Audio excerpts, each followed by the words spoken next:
और राम दौड़तवा सिद्धि भी ना थी, लेकिन जब नो देखा ना कि तुझे फूकेगा, तब समुद्र सामने प्रकट हुआ था विपर रूप धारण करके वो देवता। और तब उसने बताया था कि आपकी सेना में नल और नील नाम के 2 सैनिक हैं, और उनको उनके गुरुदेव की दी हुई शक्ति है, उनके हाथ से पत्थर तैर जाते हैं समुद्र के मेरे ऊपर, और कोई तरीका नहीं, उनसे पुल बनवा लो।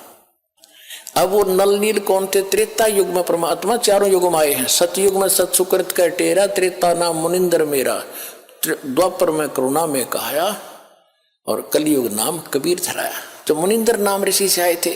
नल और नील मेंटली डिस्टर्ब थे, बुरा हाल था, 3 ताप से पीड़ित थे, सब जगह धक्के खा लिए थे, किसी ऋषि से ठीक नहीं हुए थे।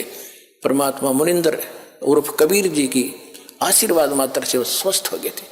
उसके बाद उनकी अटूट श्रद्धा बन गई थी, और वो जब समुद्र में कपड़े कुपड़े धोने जाते थे, वो भोले भाले गने थे, डूब जाते थे, बह जाते थे, बर्तन रह जाता एक आधा। फिर ये लंबी कथा है, आज विषय दूसरा है।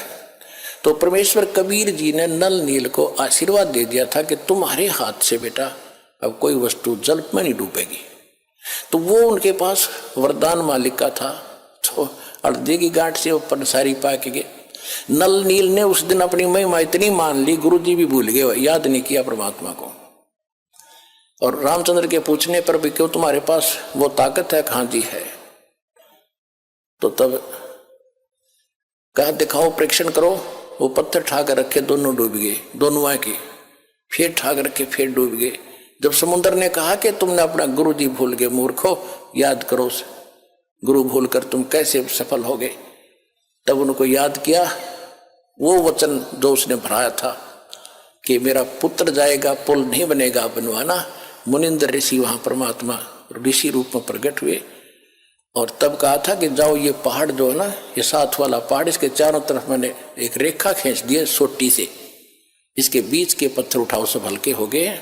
नल नील तो कारीगर भी थे, वो सिर्फ उनको छोल छाल के फंसावे थे, बाकी पत्थर हल्के करे थे कबीर भगवान।